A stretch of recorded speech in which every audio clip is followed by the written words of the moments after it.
ಬೆಳ್ಳಂಬೆಳಗ್ಗೆ ರಾಜ್ಯ ರಾಜಕಾರಣದಲ್ಲಿ ಭಾರೀ ಸಂಚಲನ. ಸಚಿವರ ಆಪ್ತ ಸಂಬಂಧಿಯ ಮನೆಯ ಮೇಲೆ ಇಡಿ ದಾಳಿ. ಕೋಟಿ ಆಸ್ತಿ ಹವಾಲು ಲಿಂಕ್ ಆರೋಪ.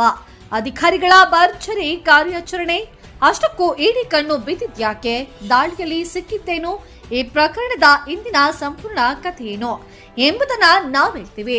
ರಾಜ್ಯ ರಾಜಕಾರಣದಲ್ಲಿ ಇಂದು ಬೆಳಗ್ಗೆಯಿಂದಲೇ ತೀವ್ರ ಚರ್ಚೆಗೆ ಕಾರಣವಾಗಿರುವ ಬೆಳವಣಿಗೆಯೊಂದು ನಡೆದಿದೆ. ಸಚಿವ ಸತೀಶ್ ಜಾರಕಿಹೊಳಿ ಅವರ ಸಂಬಂಧಿಕ ಹಾಗೂ ಅಬಕಾರಿ ಇಲಾಖೆಯ ಹೆಚ್ಚುವರಿ ಆಯುಕ್ತರಾಗಿರುವ ಮಂಜುನಾಥ್ ಅವರಿಗೆ ಸಂಬಂಧಿಸಿದ ನಿವಾಸ ಮತ್ತು ಕಚೇರಿಗಳ ಮೇಲೆ ಇದೀಗ ನಿರ್ದೇಶನಾಲಯ ಅಂದರೆ ಇಡಿ ಅಧಿಕಾರಿಗಳು ದಾಳಿಯನ್ನು ನಡೆಸಿರುವ ಮಾಹಿತಿ ಹೊರಬಿದ್ದಿದೆ.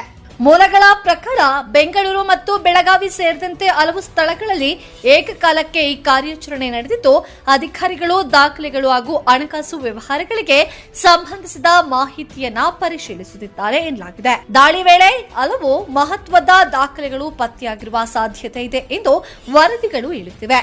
ತನಿಖೆಯ ಭಾಗವಾಗಿ ಅಧಿಕಾರಿಗಳು ಹಲವು ಮಾಹಿತಿಗಳನ್ನ ಸಂಗ್ರಹಿಸುತ್ತಿದ್ದು, ಮುಂದಿನ ದಿನಗಳಲ್ಲಿ ಇನ್ನಷ್ಟು ವಿವರಗಳು ಹೊರಬೀಳುವ ಸಾಧ್ಯತೆ ಇದೆ. ಸಚಿವರ ಆಪ್ತ ಸಂಬಂಧಿಗೆ ಸಂಬಂಧಿಸಿದ ಈ ಇಡಿ ದಾಳಿ ಈಗ ರಾಜ್ಯ ರಾಜಕೀಯದಲ್ಲಿ ತೀವ್ರ ಚರ್ಚೆಗೆ ಕಾರಣವಾಗಿದೆ.